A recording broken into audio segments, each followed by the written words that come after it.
Klaim bendungan tukul rancangan SBY, Andi Arief ditabok berita Gunung Padang. Ditulis oleh Niha Alif di sewar.com. Sudah jatuh tertimpa tangga pula. Itulah gambaran JKS beserta anak buahnya saat ramai-ramai isu kudeta. Dengan telak Jokowi malah meresmikan bendungan tukul di tanah kelahiran SBY. Sontak beramai-ramai membandingkan Museum SBY Ani yang anfaedah dengan bendungan yang sangat bermanfaat. Ibarat luka belum kering karena dicampakkan, Jokowi malah menabok mereka lewat bendungan. Kini bak kepanasan, anak buah Pepo mulai menyerang karya Jokowi dengan klaim rancangan oleh Pepo. Belajar dari pembangunan waduk di Pacitan, belajar soal kontinuitas. Proyek MP3EI ini saya ingat konstruksinya, dibangun 2013, rencana selesai 2016, namun mundur menjadi 2021 ini. Banyak proyek MP3EI yang dirancang zaman SBY dilanjutkan Pak Jokowi. Contoh baik, tweet @andiarif_. Bukannya ikut nyinyirin Andi Arief, salah satu netizen malah membuka aib lamanya soal situs Gunung Padang. Kabarnya proyek yang dibiayai APBD ini menguap begitu saja, tapi Andi Arief malah bangga dengan menyebut potensi perolehan hadiah Nobel. Terlebih menyamakan penemuannya dengan Gunung Emas Freeport. Rupanya SBY dan anak buahnya 11-12 dalam berangan-angan. Pantas saja, Hambalang malah jadi situs keramat. Lucu juga kalau Roy Suryo bicara langsung ditabok berita panci. Giliran Andi Arief kena berita Gunung Padang. Seperti berita yang dilansir dari Tempo.com, staf khusus Presiden membuat penelitian situs Gunung Padang jadi heboh. Pekerjaan mereka dituding hanya proyek cari duit. Hal itu terungkap dalam laporan utama majalah Tempo, edisi 27 Agustus 2012, berjudul Mencari Terang di Gunung Padang. Dalam laporan itu ditulis bahwa Andi Arief kerap kedatangan orang-orang dari perkumpulan tarekat. Staf khusus Presiden bidang bantuan sosial dan bencana alam ini pun makin yakin di bawah bukit itu ada peninggalan masa lalu yang sangat maju. Penerawangan ahli tarekat juga begitu, katanya 3 pekan lalu. Ukuran kemajuan adalah dugaan di bawah bukit setinggi 894 meter dari permukaan laut itu ada unsur logam. Logam itu dicurigai mendekam di pusat gunung setelah tim yang dibentuk Andi Arief yang beranggotakan arkeolog dan geolog muda memindainya. Radar bumi itu menangkap benda-benda yang tergolong pengantar setrum. Andi berasumsi lebih jauh. Menurut aktivis mahasiswa 1998 yang pernah diculik tentara ini, logam tersebut mungkin emas yang tersimpan di kuil peninggalan sebuah peradaban di Tatar Sunda 10.900 tahun lalu. Jika benar, kata dia, bisa dimanfaatkan negara sebagai sumber daya alam. Ia merujuk pada cadangan emas di Gunung Grasberg, Papua. Saat gunung itu diteliti dan ditemukan geolog Belanda, Jean-Jacques Dozy, pada 1936, tak ada yang percaya di sana tersimpan logam mulia. Laporannya di jurnal ilmiah bahkan dicampakkan. Mata dunia terbuka setelah geolog PT Freeport McMoran membuktikannya 30 tahun kemudian. Papua kini jadi tambang emas yang tak impas-impas. Kalaupun bukan emas, kata Andi Arief, logam di perut Gunung Padang itu telah menunjukkan pada tahun 8000 sebelum Masehi peradaban di Cianjur sudah sangat maju. Pada masa itu, belum ada peradaban lain di dunia yang menghargai dan menggunakan logam untuk kehidupan sehari-hari. Temuan sementara tim yang dipimpin Dani Hilman Natawijaja, geolog di Lembaga Ilmu Pengetahuan Indonesia, itu menunjukkan bahwa Gunung Padang adalah selimut yang menutupi sebuah bangunan tempat pemujaan purba berupa punden berundak. Punden itu terkubur akibat suatu bencana besar yang melumat penduduknya. Jika semua asumsi itu terbukti, Andi yakin temuan Gunung Padang tak hanya akan mengguncang dunia arkeologi, tapi juga sejarah umat manusia. Ganjarannya hadiah Nobel, ujarnya. Karena itu, tim mengebornya untuk membuktikan asumsi tersebut. 2 sampel yang diambil dari kedalaman 2 meter lalu diuji laboratorium Badan Tenaga Nuklir Nasional, yang menunjukkan umur karbon itu 4.700 dan 10.900 tahun. Jika kelak penelitian ini berbuah Nobel, kata Andi Arief, pemerintah mesti mengganti biayanya berlipat-lipat.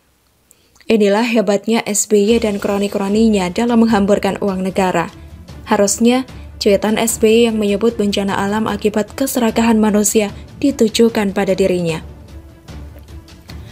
Lihat saja, perizinan lahan terbesar sejak reformasi terjadi saat kepemimpinannya. Kini, malah terungkap Museum SBY Ani didanai Bupati Pacitan dari kas daerah senilai 9 miliar. Kalau saat tak menjabat saja masih serakah menggarong, bagaimana saat menjabat dulu? Bisa-bisa banyak uang negara disedot tanpa ketahuan. Ini mengingatkan akan kasus-kasus korupsi besar seperti EKTP, Senturi, dan Hambalang. Termasuk kasus Jiwasraya dan Asabri yang sebenarnya terjadi di era SBY. Tapi, dengan tak tahu malu mereka selalu klaim proyek harapan Jokowi sebagai rancangan mereka. Apa garansinya kalau SBY menjabat terus maka akan tercipta bendungan? Yang kita tahu, setelah tak menjabat dia sibuk kampanye menaikkan istri dan anaknya.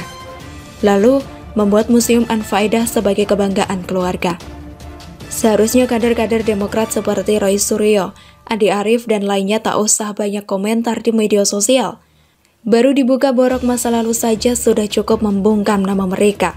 Tak usah sebut-sebut rancangan zaman SBY karena sudah banyak proyek mangkrak yang dihasilkan. Apalagi berhayal dapat hadiah Nobel dengan menggeruk tanah lewat APBD. Bukan gunung emas yang didapat, malah negara buntung membiayai orang tak jelas seperti mereka. Begitulah kurang.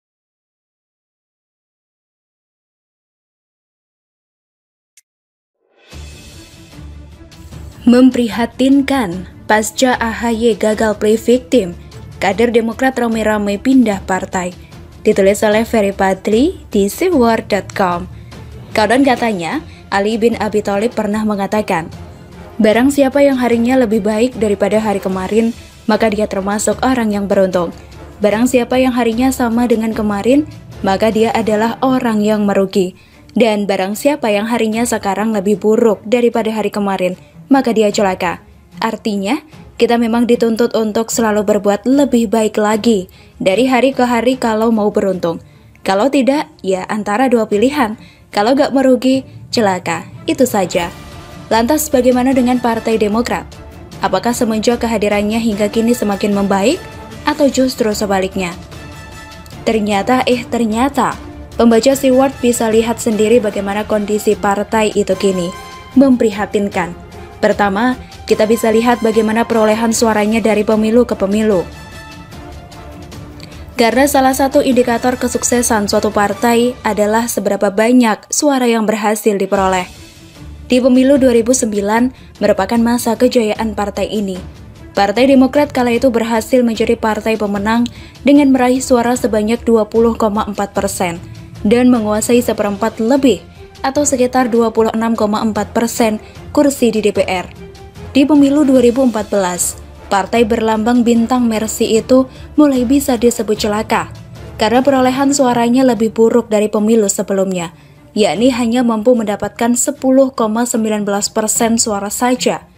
Artinya, nyaris setengah suara partai itu hilang atau pindah haluan entah kemana. Di pemilu 2019 yang lebih parah lagi, partai ini hanya memperoleh suara 7,77%. Berada di posisi ke-7 dari 9 parpol yang lolos ke Senayan.